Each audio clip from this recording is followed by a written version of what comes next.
ሰላም ጤና ይስጥልን እንደምን ሰነበታችሁ ተከታታዮቻችን። በአንድ ድንጋይ ሁለት ወፍ እንዲሉ በዛሬ ቪዲዮአችን ይዘን የመጣነው በቲቪ ማስቀመጫ ካርቶን እንዴት ሶፋ ከእቃ ማስቀመጫው ጋር መስራት እንደምንችል ነው። እንደምትወዱት ተስፋ እናደርጋለን። አብራችሁን ቆዩ። በመጀመሪያ ባዶ የቲቪ ማስቀመጫ ካርቶን እናዘጋጃለን።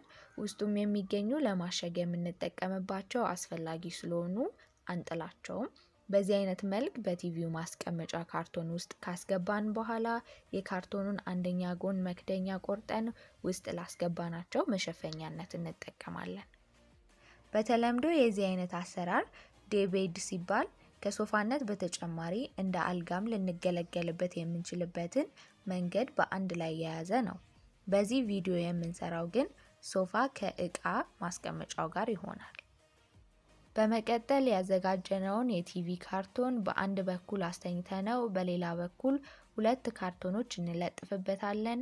ይህንንም የምንሰራው የሶፋችንን መደገፊያ ጥንካሬ እንዲጨምርልን ስለምንፈልግ በአግባቡ በማጣበቂያ ካጣበቅን በኋላ በፕላስተር እናያይዘዋለን። ከዚህም በኋላ በሁለቱም በኩል የሚቀሩንን ክፍት ቦታዎች በሌላ ካርቶኖች በምትመለከቱት መልኩ ካያያዝን በኋላ የሚመዝኑ የክብደት መሳሪያዎችን ጭነንበት ለ3 እና ለ4 ሰዓታት እናቆየዋለን። ይህም የሚጠቅመው ካርቶኖቹ እርስ በርሳቸው በደንብ እንዲጣበቁልን ነው።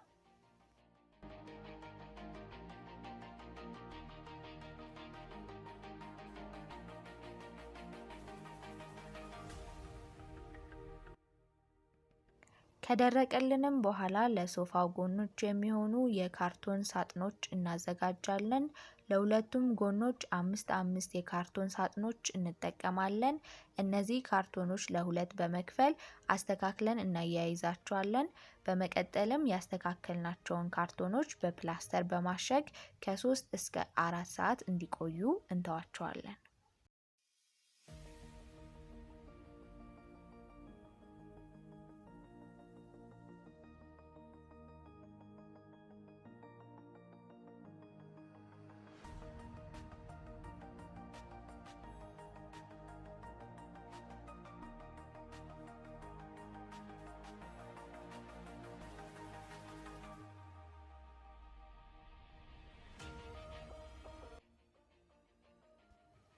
እንደደረቁና ጠንካራ መሆናቸውን ካረጋገጥን በኋላ ቅድም ለሶፋው መደገፊያ ብለን ከሰራነው ጋር በረጅም ብሎን እናያይዛቸዋለን።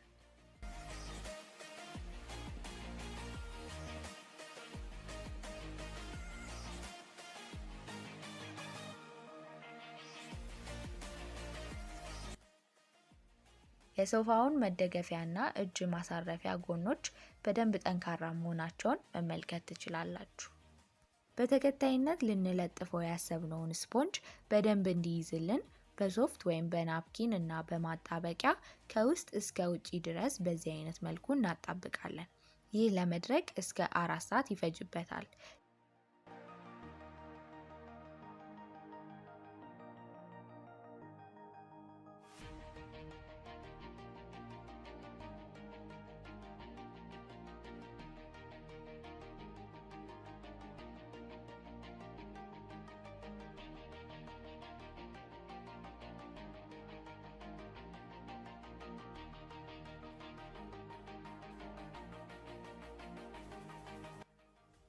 ከደረቀልንም በኋላ ስፖንጅ ማልበስ እንጀምራለን።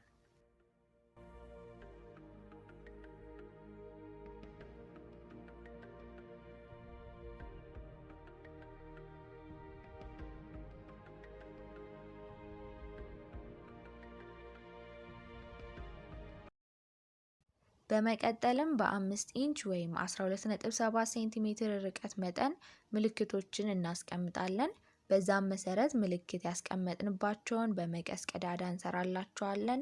በደንብ አስተውላችሁ ካያችሁ በሁለተኛ ረድፍ ላይ ያሉ ምልክቶች ከመጀመሪያው ረድፍ ካሉ ምልክቶች መሃል ትክክል ወደ ታች ወርደው ታያላችሁ። ይህ እንደዚህ መሆኑ በመጨረሻ ላይ ሶፋችንን በምናስጌጥበት ሰዓት ውበት እንዲሆነን ነው።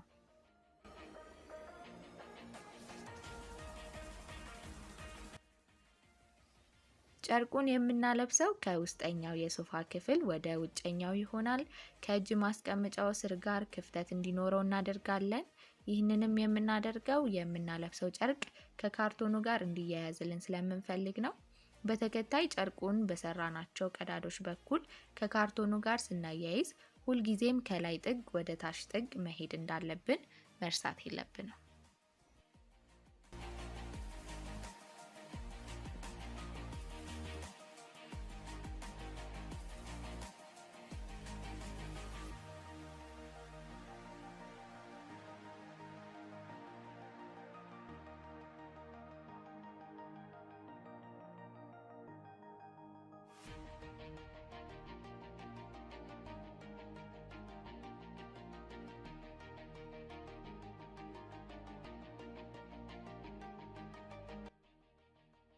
አያይዘንም ከጨረስን በኋላ ሶፋውን ገልብጠነው ከታችኛው በኩል የሚቀረውን ጨርቅ አስተካክለን እናለብሰዋለን። የምንሰራው ሶፋ ለማንቀሳቀስ እንዲመች ይህንን ማንሸራተቻ ከስር በዛውም እንገጥማለን። አሁን ደግሞ የሶፋውን ፊት መስራት እንጀምራለን። ልክ ለሶፋው እጅ ማስቀመጫ በሰራነው መሰረት የፊተኛውን የሶፋ አካል ማዘጋጀት እንቀጥላለን።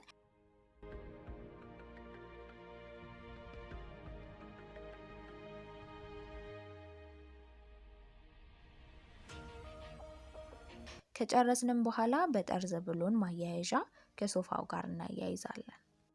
ለእቃ ማስቀመጫችን መክደኛ ደግሞ ሚረር ሞዛይክ ታይልስ በመጠቀም ውበት እንዲኖረው እናደርጋለን።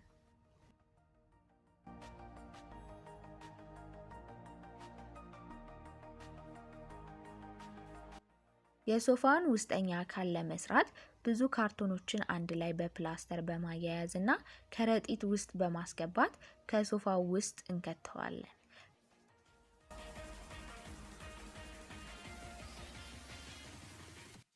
በመቀጠል ስፖንጅ እና ሌሎች የሚመቹ ማቴሪያሎችን በመደረብ የመቀመጫውን አካል በእንደዚህ አይነት መልኩ እንሰራዋለን። እነዚህን የምታያቸውን ክሪስታል ቁልፎች በመጠቀም ጎድጎድ ያሉ ቦታዎችን እንሸፍንበታለን። እቃ በምናስቀምጥበት ጊዜ ደግሞ የፕላስቲክ ወይም የካርቶን ሣጥኖችን አዘጋጅተን በእነርሱ ውስጥ ማስቀመጥ እንችላለን። በመጨረሻም የፊቱን እጅ ማስቀመጫ መሸፈን ስላለብን በምትመለከቱት አይነት መልክ ቅርጽ አውጥተን ካስተካከልን በኋላ በጨርቃችን እንሸፍነዋለን። ያወጣነው ቅርጽ ካጠረብን ከሌሎች ካርቶኖች ጋር በማያያዝ ርዝመቱን መጨመር ይቻላል። ይህን ከጨረስን በኋላ ከሶፋው ጋር ለማያያዝ ትናንሽ ሚስማሮችን እንጠቀማለን። የሚስማሩን ገጽታ ለመሸፈን ጌጦችን በማጣበቅ በእንደዚህ አይነት መልኩ ሶፋችንን ከእቃ ማስቀመጫው ጋር ሰርተን እንጨርሳለን።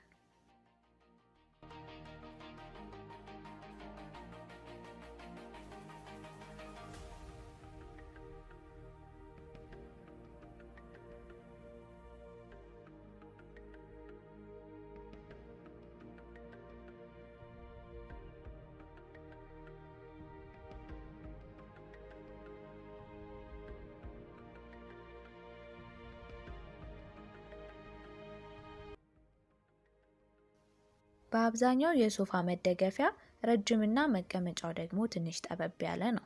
እናንተ ከፈለጋችሁ በዚህም መንገድ መስራት ትችላላችሁ። የዛሬው ቪዲዮ ይሄን ይመስል ነበረ።